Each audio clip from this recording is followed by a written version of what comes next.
Hey guys, welcome to my channel. How are you all doing? I think you're all busy with boards, JEE mains and JEE advanced preparation. So I wish you all the best and the success in your endeavors. And in my today's video, I'm going to discuss tip 2. Whether you're a beginner or you want to refine your approach, this video is going to benefit the students at different levels. So let's unlock the secret behind tip 2. Please hit the like button and share it with your friends and with those who are preparing for JEE Mains and JEE Advanced. Let's learn the tip.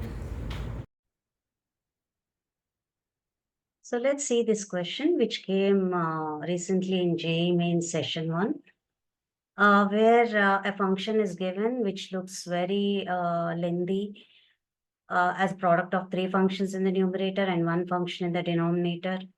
Generally, if we have to attempt this question for finding f dash of 0, we normally have to apply u by v rule. And within that, again, we have to apply product rule. And it becomes more complicated when we do it with a regular method. And then the time also matters for us. So there's a simple way to think about it and then do it. So let us discuss that method. I would be defining f as g of x by h of x. And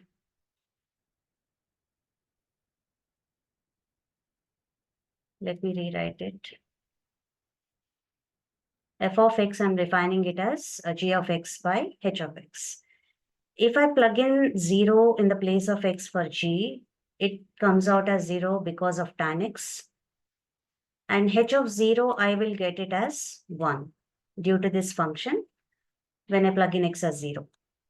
So now, like normally when I have to differentiate, it is f dash of x is equal to hx into g dash of x minus gx into h dash of x over h of x whole square. And we are going to plug in anyway here as x as 0. So h of 0, g dash of 0 minus g of 0, h dash of 0 over h of 0 whole square. So when we carefully observe this in all the places and then try to look at the values what we have evaluated, this term is going to be 0, this is going to be 1, this is going to be 1. So basically we are ending up getting an f dash of 0 is g dash of 0.